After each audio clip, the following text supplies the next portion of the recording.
1 Samuel, capítulo 13, versículo 8 e 9. Amém? Diz assim a palavra do Senhor: E esperou 7 dias, até ao tempo que Samuel determinara. Não vindo, porém, Samuel a Gilgal, o povo se espalhava dele. Versículo 9. Então disse Saul: Trazei-me aqui um holocausto e ofertas pacíficas. E ofereceu o holocausto. Pai, está aí lida a sua palavra, meu Deus. Nos edifica nessa noite, Pai. Fale conosco, estamos aqui, Senhor, para ouvir a tua voz. É o que eu te peço em nome de Jesus. Amém e amém. Podeis assentar, meus irmãos. Antes de eu começar, a gente entrar aqui na palavra, quero deixar uma coisa muito bem clara. Quem aqui erra ou já errou? Quem aqui comete erros? Teve gente levantando as duas mãos ali, né? Todo mundo erra, né? Não tem jeito, somos falhos, somos imperfeitos, a gente acaba errando mesmo. Um diferencial que o Senhor me chamou a atenção para que eu pudesse estar trazendo aqui essa mensagem para vocês nessa noite, é o comportamento que nós temos após o erro. Isso vai definir o final da sua história. Vai definir se você vai ser uma pessoa de sucesso ou não. Vai definir se as promessas que o Senhor tem para a sua vida vai acontecer ou não.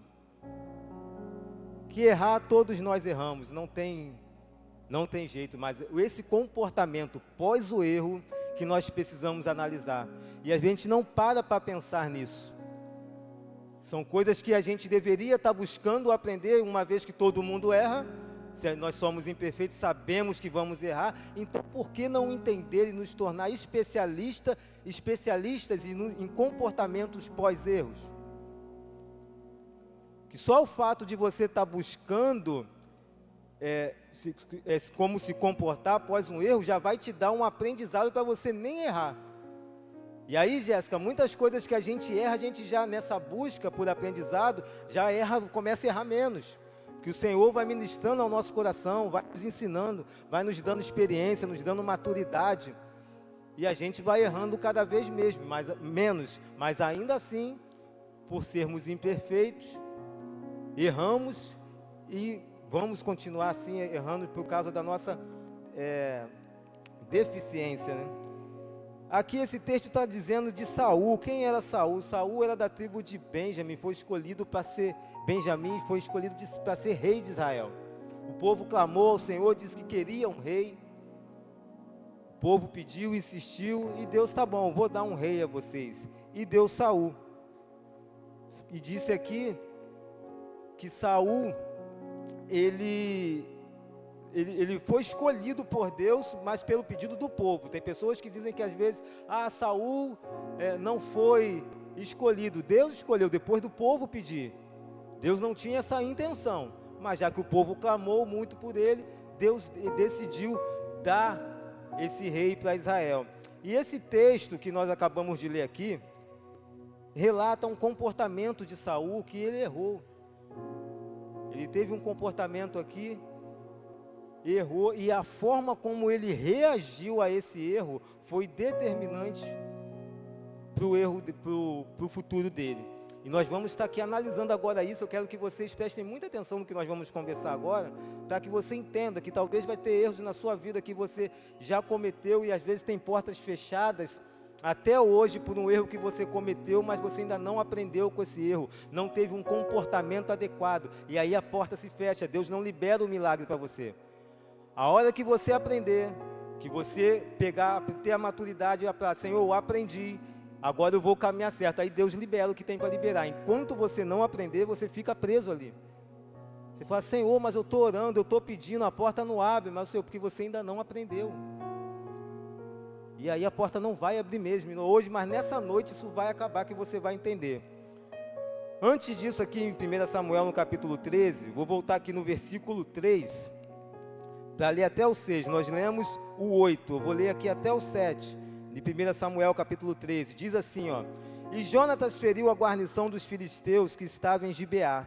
O que os filisteus ouviram, pelo que Saul tocou a trombeta por toda a terra, dizendo: ouçam os hebreus. Então todo Israel ouviu dizer: Saul feriu a guarnição dos filisteus, e também Israel se fez abominável aos filisteus. Então o povo foi convocado após Saul em Gilgal, e os filisteus se ajuntaram para pelejar contra Israel.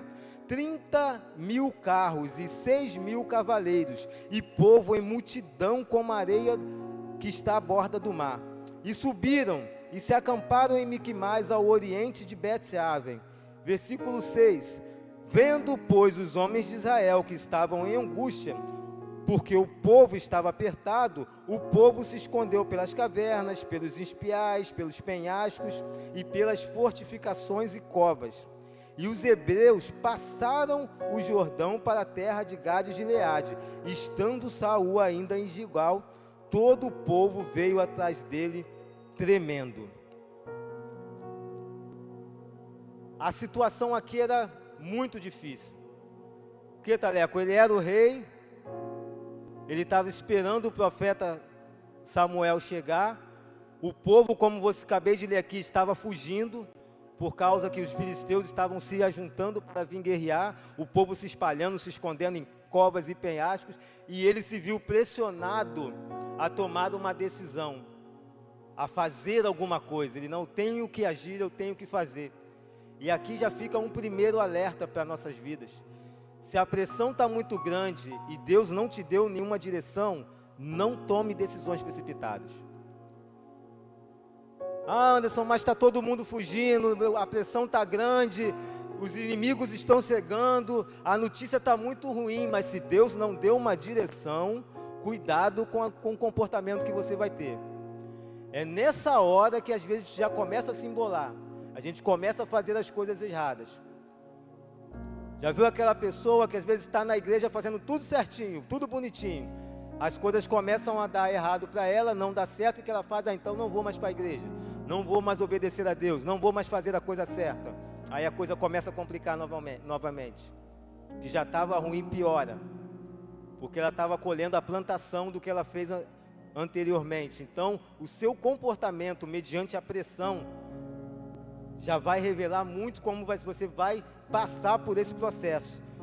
Que aqui, continuando esse versículo, no capítulo 10, versículo 10, perdão, diz: e sucedeu que, acabando ele de oferecer o holocausto, ele se viu tão forçado, tão pressionado pelo povo, que ele não quis esperar o profeta chegar para fazer o sacrifício. Ele mesmo foi lá e sacrificou. E sucedeu que, acabando ele de oferecer o holocausto, eis que Samuel chegou, e Saul lhe saiu ao encontro a saudar. Ele acabou de fazer, olha como as coisas acontecem. Se tivesse esperado só mais um pouco, o profeta tinha chegado. Que a ordem era essa, a direção de Deus era essa, que ele aguardasse, ele era rei. Quem tinha que fazer o sacrifício era o profeta. E ele falou para aguardar, ele chegava a fazer o sacrifício. Ele não aguardou por causa da pressão externa, tudo que ele estava vendo acontecendo, ele achou que ia resolver com as próprias mãos. Só que ele estava indo contra a direção de Deus, que a direção de Deus era para aguardar. E nisso que ele acaba de sacrificar, o profeta chega. Não é o que o texto diz? Às vezes você já está aguentando o processo já há anos. Está há muito tempo já no processo, está doído, não tenho que fazer alguma coisa, está aguentando. Aí quando você vai desistir, a sua bênção pode estar pertinho, aí você desiste uma semana antes. E começa a aloprar, começa a fazer o que não deve. E às vezes é só aguardar mais uma semanazinha, para quem já está anos aguardando, você começa a fazer a coisa toda errada, e depois tem que repetir todo o processo novamente. Então tenha fé, tenha paciência, busque em Deus. Processos eu sei que são dolorosos, eu sei como processos são, mas nós precisamos resistir, precisamos aguentar em Deus. Busque, você acha que está muito ruim, começa a conversar, pedir um conselho a alguém, ver o processo das pessoas que estão à sua volta, que talvez você vai ver que o seu processo nem é tão ruim assim, nem está tão difícil assim, que dá para você aguentar sim muito mais. E você já está dizendo aí que não aguenta mais, que vai entregar os pontos. Não é por aí. Continua aqui a leitura. Sucedeu que, acabando ele de oferecer o holocausto, eis que Samuel chegou.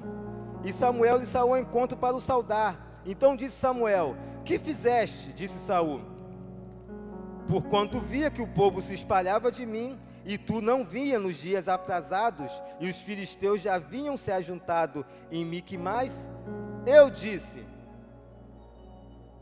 Ele disse, o texto está bem claro, eu disse, não foi Deus que disse.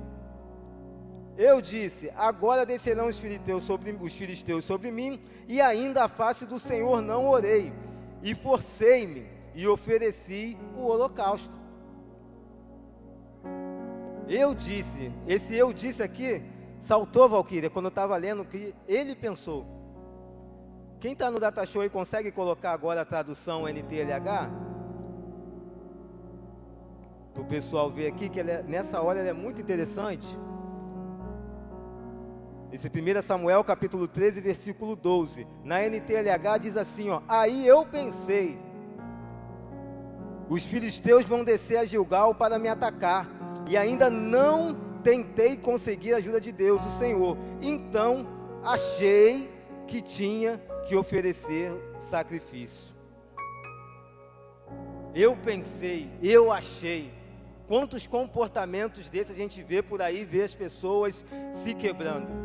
Porque pensou, porque achou. Eu acho que devia fazer assim. Eu pensei que ia dar certo. Ah, mas é isso, ah, mas aquilo. Querido, entenda de uma vez por todas. Se você não sabe o que fazer, se Deus não deu direção o que fazer, não ache nada, não pense em nada. Aguarde a direção de Deus. Aguarde o que Deus tem para você. Você escuta todo mundo dizer isso, você vê na Bíblia as referências, o pregador vem aqui, libera essa palavra para você, o ministro está aqui, libera essa palavra para você, aí você sai daqui, chega amanhã, ah não, eu acho que é melhor. Não tem que achar nada. Deus não te disse para fazer nada, por que você vai ficar achando? Olha aqui o resultado de Saul. Essa tradução, ela é muito incrível, porque ela começa assim, ó: aí eu pensei, aí termina no final, então achei que tinha de oferecer o sacrifício. Olha o que aconteceu, versículo 13. Então disse Samuel a Saul: agiste neciamente, e não guardaste o mandamento que o Senhor teu Deus te ordenou, porque agora o Senhor teria confirmado o teu reino sobre Israel para sempre. Porém, agora não subsistirá o teu reino. Já tem buscado o Senhor para si um homem segundo o seu coração, e já lhe tem ordenado o Senhor que seja chefe sobre o seu povo, porquanto não guardastes o que o Senhor te ordenou. Eu faço uma pergunta sem querer a resposta, você vai pensar aí com você agora, o que o Senhor tem te ordenado e você está procrastinando para fazer? Ou você simplesmente está desobedecendo, dando uma de desentendido? Eu não sei o que eu tenho que fazer, eu não entendo, não sei qual é o meu chamado. Qual é a desculpa que você está dando? Todos vocês aqui, sem exceção, todos nós, temos um chamado, temos um propósito. Talvez você pode não saber qual é o seu propósito de vida, saber qual é o seu chamado, mas vocês têm, isso sem dúvida. Eu gosto de falar, quando eu falo de propósito, que você pode perguntar: então como que eu descubro? Qual é o meu chamado? Qual é o meu propósito? Isso é simples. Como que você faz isso? Tem um moço que fica ali na portaria chamado Samuel. Você chega ali na portaria e fala para ele: quero servir. Pronto, você começou a exercer um propósito, um chamado. Eu falo isso porque foi o que eu fiz. Hoje as pessoas já olham para mim, se falam: o Anderson é palestrante, né? Ele prega. Mas isso hoje, eu tenho 11 anos que eu estou na Deus Provedor. Quando eu cheguei aqui, eu não sabia. Eu só fui para o Samuel e falei: Samuel, quero ajudar aí no culto. Aí, como praxe, Samuel já me jogou para o banheiro, né? Que é o normal, todo mundo passa por esse processo, e comecei a servir. E fui servindo, e as coisas depois no caminho foram se encaixando. O problema é que às vezes, Valquíria, o que acontece com o povo? Ele quer saber tudo de antemão, Não, quando eu descobri o meu propósito, quando eu descobri o meu chamado, aí eu começo a fazer. Seja servo, comece servindo. Para com isso, esquece isso. Vai servir. Pergunta lá ao Samuel: Samuel, quero ajudar, quero servir, quero fazer a obra.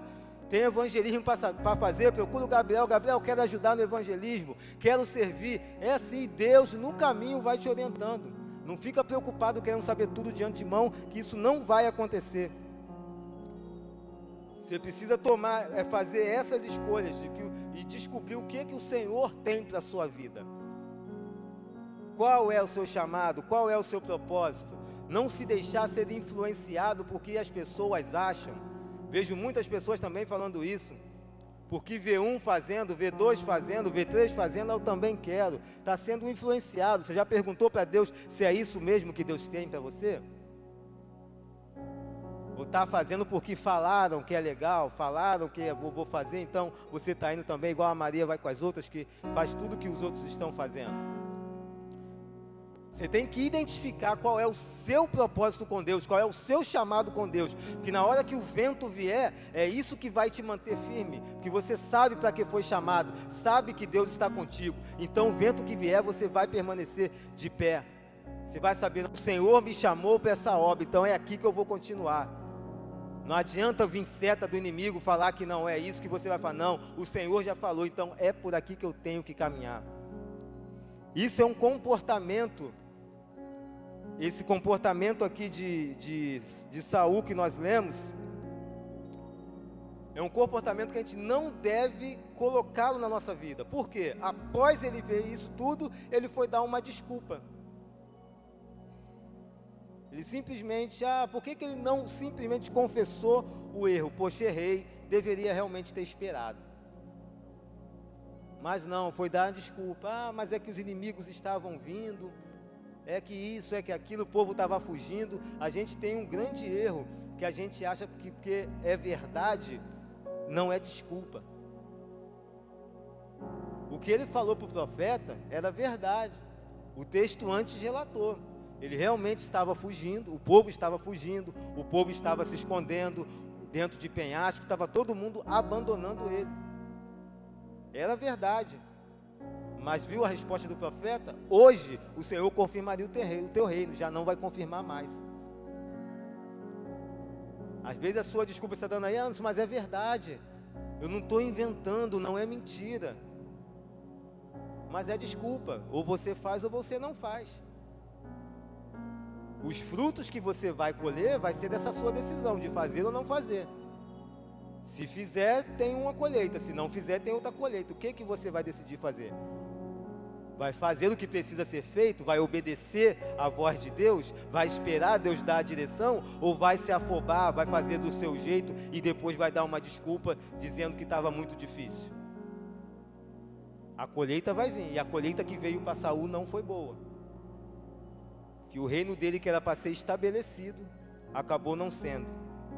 Um outro exemplo de fazer uma coisa certa, mas da maneira errada, porque às vezes a gente está fazendo uma coisa certa, né, mas da maneira errada, e acha também que tem que passar batido. Preste atenção nisso, não vai. Deus não é assim. Preste atenção aqui, 2 Samuel capítulo 6, versículo 1. E tornou Davi a juntar todos os escolhidos de Israel em número de 30.000. E levantou-se Davi e partiu com todo o povo que tinha consigo em Baalá de Judá, para levarem dali para cima a arca de Deus, sobre o qual se invoca o nome do Senhor dos Exércitos, que se assenta entre os querubins. E puseram a arca de Deus num carro novo, e a levaram da casa de Abinadab. Repita comigo: puseram a arca de Deus num carro novo. E levaram a casa de Abinadab, que está em Gebá, e Uzá e Aio, filhos de Abinadab, guiavam o carro. E levando da casa de Abinadab, que está em Geba, com a arca de Deus, Aio ia adiante da arca. E Davi e toda a casa de Israel alegravam-se perante o Senhor, com toda a sorte de instrumentos de madeira e faia, com harpas, com saltérios e tamborins, com pandeiros e com símbolos. E chegando à eira de Nacon, estendeu-os a mão à arca de Deus e segurou-a, porque os bois deixavam pender. Então a ira do Senhor se acendeu contra Uzá, e Deus feriu ali por esta imprudência, e morreu ali junto à arca. Saul foi fazer um sacrifício a Deus, foi adorar a Deus. Era uma coisa certa de se fazer, sacrificar a Deus e adorar a Deus, mas era da maneira errada, porque não teria que ter sido ele a fazer o sacrifício, ele tinha que esperar o profeta. E aqui Davi foi carregar a arca de Deus também da maneira errada, levar para Jerusalém. Era o certo levar a arca de Deus para Jerusalém? Sim, era o certo, mas a maneira estava errada. Talvez muita coisa você não está vendo acontecer na sua vida, porque você até está fazendo a coisa certa, porém da maneira errada. E engraçado que quando a gente está fazendo a coisa certa da maneira errada, a gente conhece, lá dentro, missionária Helena, fica aquela vozinha, porque hoje a gente tem o Espírito Santo dentro de nós nos guiando. Está errado. Está errado. Não faz isso, está errado. E você ainda assim, não, mas eu estou fazendo para Deus, eu estou fazendo para Deus. Então não tem certeza que tem coisas que não são éticas para ser feitas. E você começa a fazer mesmo assim. Aqui está mais um exemplo de Davi. Em 1 Crônicas capítulo 15, diz assim, então disse Davi, ninguém pode levar a arca do Senhor, senão os levitas, porque o Senhor o elegeu para levarem a arca do Senhor, para o servirem eternamente. A arca estava sendo levada com bois e até um carro novo, mas não era para ser dessa forma, era para ser dessa forma aqui, como os levitas, como está aqui em 1 Crônicas, versículo 12, e disse-lhes, vós sois chefe dos pais entre os levitas, santificai-vos vós e vossos irmãos, para que façais subir a arca do Senhor, Deus de Israel, ao lugar que lhe tem preparado. Pois que, porquanto primeiro vós assim não fizeste, o Senhor fez ruptura em nós, porque o não buscamos segundo a ordenança. Santificaram-se, pois, os sacerdotes e levitas, para fazerem subir a arca do Senhor, Deus de Israel. E os filhos dos levitas trouxeram a arca de Deus aos ombros, como Moisés tinha ordenado, conforme a palavra do Senhor, com as varas que tinham sobre si. Essa era a maneira certa que deveria ser carregada a arca, e foi de maneira errada. Tem erros que trazem consequências irreparáveis para as nossas vidas, e às vezes para as pessoas que estão à nossa volta. Nesse caso aqui houve uma morte de Uzá. Já era, não teve mais como reparar. Ele voltou, trouxe a arca da maneira correta depois, mas Uzá já tinha morrido. E às vezes você pode estar pensando, que eu estou falando aqui de erros, de se comportar da maneira certa, né? Após cometer um erro, e você deve estar igual Uzá antes, mas no meu caso não tem mais jeito. Eu já cometi o erro, eu não tenho o que fazer. Mas eu tenho uma palavra de Deus para você nessa noite. O Senhor, Ele é especialista em entrar nesses erros seus e consertar, e fazer uma viravolta, fazer o erro virar acerto, fazer a maldição virar bênção. Deus é o único que pode fazer isso. Seja lá o que você estiver passando, você fala, não tem mais jeito. Para Deus tem jeito, para Deus vai ter jeito. É uma maldição hereditária, não tem o que fazer, tem. Ele transforma isso em bênção.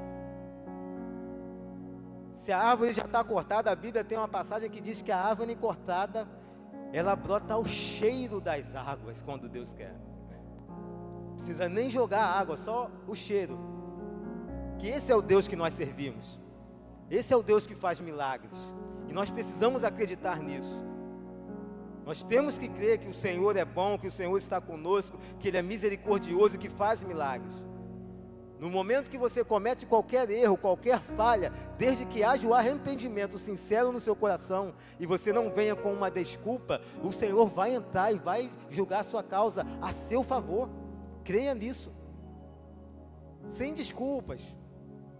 Eu escuto às vezes as pessoas falar, pastor Jaqueline, eu errei, né? Mas o fulano também, quando vem esse mais, você não está arrependido. Escuto isso pelo menos umas 3 vezes por semana. Eu errei, mas também o fulano não tem arrependimento. Quando tem arrependimento, eu errei, me perdoa, eu vou ter que, como é que eu faço para corrigir isso? Acabou. Você não tenta botar um mais para ninguém. Não tem porém, não tem mais nada. O arrependimento sincero é esse, é você, não vou mais repetir isso. Eu não vou fazer isso novamente. Errei, mas não vou permanecer no erro. Isso que tem que acontecer. Aí o Senhor sonda o seu coração e entra com misericórdia. Você é fruto do seu comportamento. Deus tem grandes coisas para a sua vida, mas o seu comportamento, ele determina se você vai conquistar tudo isso ou não.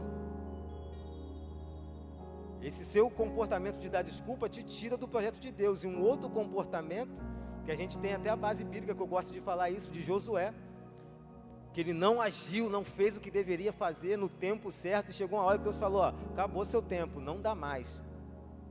Por causa de tanto procrastinar.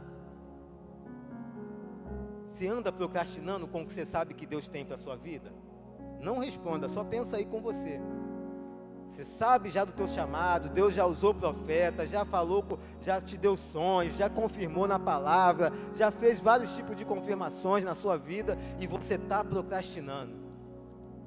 E você está enrolando. Eu não preciso nem ouvir a sua desculpa, tá? Porque desculpa, você já viu aqui que isso não cola com Deus. Mas é verdade, isso aqui também era verdade. Nada aqui foi mentira. Desculpa não cola com Deus, não adianta. Não ache que porque Deus te prometeu que ia acontecer alguma coisa, se você não tiver um comportamento adequado, que isso vai acontecer.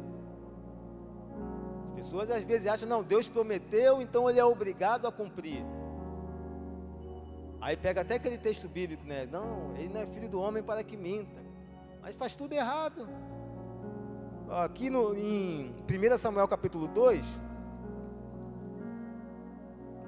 diz a palavra aqui, portanto, 1 Samuel capítulo 2, versículo 30. Portanto, diz o Senhor Deus de Israel, na verdade tinha dito eu que a tua casa e a casa de teu pai andariam diante de mim perpetuamente. Porém, agora diz o Senhor, longe de mim tal coisa, porque aos que me honram, honrarei, e os que me desprezam, desprezarei. Essa palavra foi para o profeta Eli. Ele tinha essa promessa de que a casa dele serviria ao Senhor perpetuamente. Porém, ele não honrou ao Senhor quando viu os filhos deles fazendo coisa errada dentro do templo, não os corrigiu, não os exortou, deixou a coisa acontecer, honrou mais aos filhos do que a Deus, e Deus retirou a palavra que tinha sobre a vida dele. Se você não tomar um posicionamento diante de Deus, Deus retira a palavra que ele tem liberado sobre a sua vida. Você tem que tomar um posicionamento. De falar, não, Deus quer isso de mim, então é isso que eu vou fazer. Sem desculpas, sem conversinha. É isso que Deus quer, Senhor? Então eu vou avançar. Porque a obra não para, nada para. E simplesmente, se você não quer, Ele tira de você e dá para outro. É assim que funciona. Deus não vai ficar te esperando você decidir, não, hoje eu não estou bem, vou ficar aqui. Tá bom, então fica aí se recuperando, que eu tinha para você, eu dou para outro fazer. E a obra vai seguir, as coisas vão acontecer.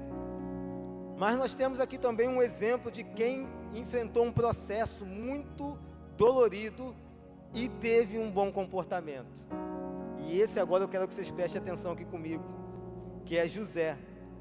José, ele é um exemplo de quem passou por processos e não deu de desculpas. Em Gênesis capítulo 37, versículo 5, diz assim, 5, 7 e 9. Sonhou também José um sonho, e contou a seus irmãos, por isso o aborreciam ainda mais. Eis que estavam, versículo 7, e eis que estávamos atando molhos no meio do campo, e eis que o meu molho se levantava e também ficava em pé, e eis que os vossos molhos rodeavam e se inclinavam ao meu molho.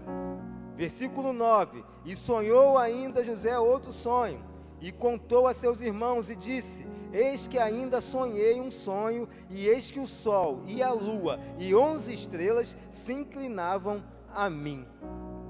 Por causa desses sonhos aqui, José passou por processos duríssimos. 4 coisas eu identifiquei aqui que José teve que enfrentar. Primeiro, desprezo dentro da sua casa pelos seus irmãos. Quando ele sonhou, que começou isso, a Bíblia relata, se você for ler depois, que os irmãos dele já não podiam nem falar com ele. Eles estavam com um sentimento, um ódio, uma raiva tão grande de José, um desprezo tão grande por ele, que eles não conseguiam falar com José.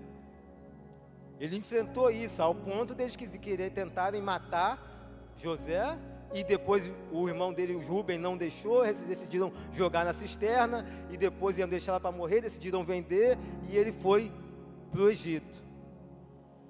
Ele teve que passar por isso depois de um sonho de Deus. Segunda coisa, humilhação de ser escravo. A Bíblia não relata os processos de escravidão que José passou, porém a gente sabe que escravo é escravo, gente. Escravo não tem vida boa. Ele começou a ter uma vida mais leve quando ele foi para a casa de Potifar, e lá ele começou a assumir a casa, e aí ele começou a ter algumas regalias. Mas escravo não tem hora para comer, não tem hora para dormir, sofre humilhações. Tudo isso foi processos dolorosos que José passou. Terceira coisa, pagar preço por fazer a coisa certa. Vou nem pedir para ninguém levantar a mão aqui se tem alguém pagando preço por fazer a coisa certa. Isso acontece muito na vida do crente, né? Você está fazendo tudo certinho, mas paga preço, o vento vem. É assim, sabe por causa de quê? Primeiro, você só cresce assim. Se você não pagar preço, não tiver adversidade, você não vai crescer, você não vai amadurecer. Vai ficar sempre um crente menino, uma menina, sem maturidade. O que faz você ter maturidade, deixar as coisas de menino para trás, de menina, e crescer e se tornar um grande homem, mulher de Deus, são processos, são lutas, são adversidades. É isso que vai fazer você amadurecer.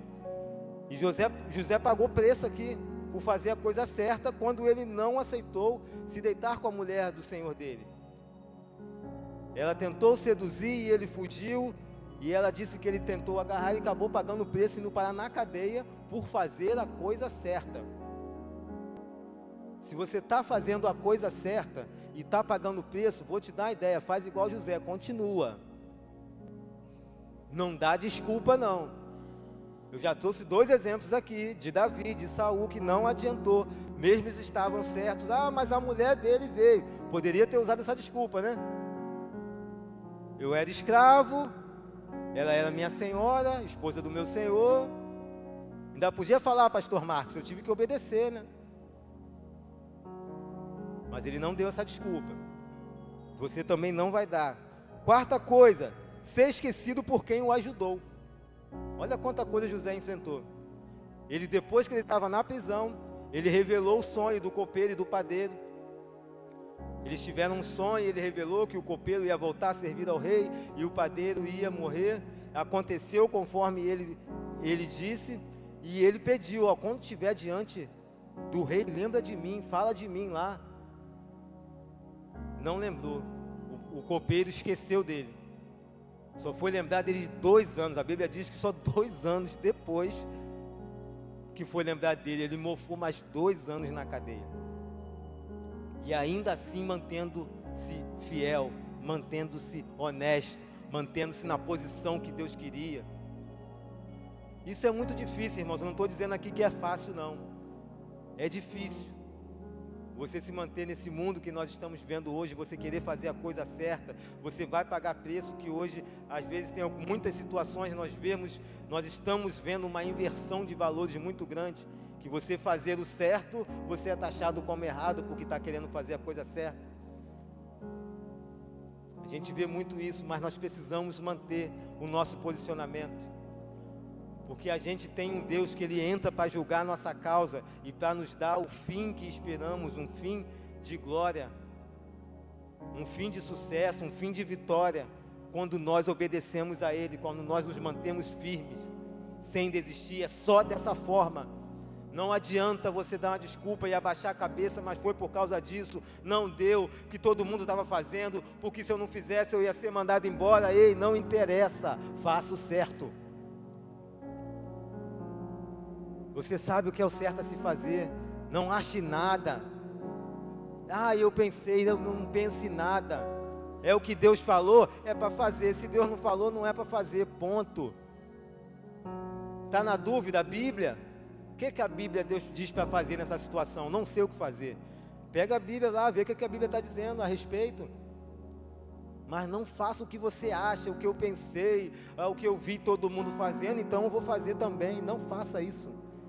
Isso vai te deixar em maus lençóis. Você vai passar por processos que não deveria passar, vai enfrentar dores que você não deveria enfrentar. José passou por tudo isso, se manteve com um comportamento exemplar que foi determinante para ele chegar no governo. Ele poder chegar onde Deus queria, que ele já sabia que iria governar. Eu lembro de um processo meu aqui no seminário. Na época do seminário, passamos por um processo, eu, Gabriel e o pastor Alexandre. No meio do seminário, eu fui para o banco, o Gabriel foi para o banco, e a gente não podia fazer mais seminário. E agora? Como é que termina o seminário se a gente não pode, Marcos? Vamos apelar, vamos pedir o pastor. Poderia muito bem ter deixado, não posso, não pode, deixa para lá. Olha o comportamento de quem sabe o que Deus quer, de quem sabe que onde tem que chegar Eu vou pedir, eu já estou com não, fui, falei com o pastor Paulo, que era o presidente na época, pedi a ele se poderia pelo menos continuar fazendo seminário. Ele reuniu a diretoria aprovou, permitiu. Gabriel, a mesma coisa, também permitiu. Pastor Alexandre, o carro dele, ele vinha do Recreio, na época o seminário era presencial aqui do lado. Vinha do Recreio para cá de carro, o carro dele no meio do seminário quebra. Aconteceu um acidente aí na Austin Luiz. Era a desculpa perfeita para falar, agora não dá mais. Como é que eu vou sair daqui 11 horas da noite, toda segunda-feira, para ir lá para o Recreio dos Bandeirantes de ônibus? Não tem como, pastor, vou ter que dar uma travada no seminário. Quando eu consertar o carro, que normalizar, eu volto a fazer as aulas. Acredite, ele vinha para cá e voltava de ônibus, chegava lá 1h pouca da manhã. Saía daqui, soltava na Avenida Brasil, meia-noite e pouca para poder ir, mas não desistiu do seminário. Continuou. Quem concluiu o seminário? Eu, pastor Alexandre, Gabriel, e na época teve só mais um, o Rafael. O restante, todo mundo que tiveram também problemas, tiveram coisas contras, desistiram, optaram por dar a desculpa. Desculpas que eram verdade, como a minha era verdade, como a do Gabriel era verdade, como a do pastor Alexandre era verdade. Mas nós escolhemos não dar desculpas e concluir o seminário. Aí às vezes eu vejo alguns seminaristas dando mais desculpas que Jesus. Eu não vou terminar o seminário por causa disso, eu vou terminar por causa daquilo. É complicado você chegar a algum lugar dessa forma. Tudo que Deus tem para a sua vida, se você não entender, se a sua ficha não cair, tudo que nós estamos falando aqui hoje, que você tem que avançar, você tem que buscar a direção de Deus e fazer o que Deus tem para você, sem dar desculpa, sem mais, sem ficar pensando, eu acho isso, eu acho aquilo. Se essa ficha não cair, você não vai receber o que Deus tem para você. Mas o Espírito Santo de Deus está aqui hoje me impulsionando a trazer essa palavra para você. Seja qual for a sua desculpa, retire ela do seu caminho e avance. Que enquanto você estiver parado aqui, não vou por causa disso, eu não tenho tempo, eu não tenho dinheiro, eu não tenho isso, não dá e tal, tá bom, não vai acontecer nada. Quando você falar, eu não tenho condições, não dá para mim, mas eu vou dar um passo, aí Deus vai e coloca o chão. É assim que Deus gosta de agir. É dessa forma que Deus gosta de agir. Você avançar, saber o que Deus tem para a sua vida. O que Deus quer para você? O que Deus tem para a sua vida? Você já buscou de Deus isso? Uma vez que você entende, sabe o que Deus quer para a sua vida, é só você continuar. A chave mestra, eu ouvi essa frase esses dias, achei muito interessante, que a chave mestra do sucesso é você decidir o que quer e nunca mais desistir. Decida o que quer e siga e nunca mais desista. Decida o que quer e siga e nunca mais desista. Aqui para você já decidiu em Deus o que vocês querem para a sua vida? Ah, se eu não decidi, eu não sei. Hoje você vai sair daqui sabendo disso. Hoje você vai sair daqui sabendo disso. O que Deus quer para a sua vida. E você que já sabe e está dando desculpas, hoje essas desculpas também vão ser jogadas por terra. Amém, meus irmãos? Hoje essa desculpa vai ser jogada por terra.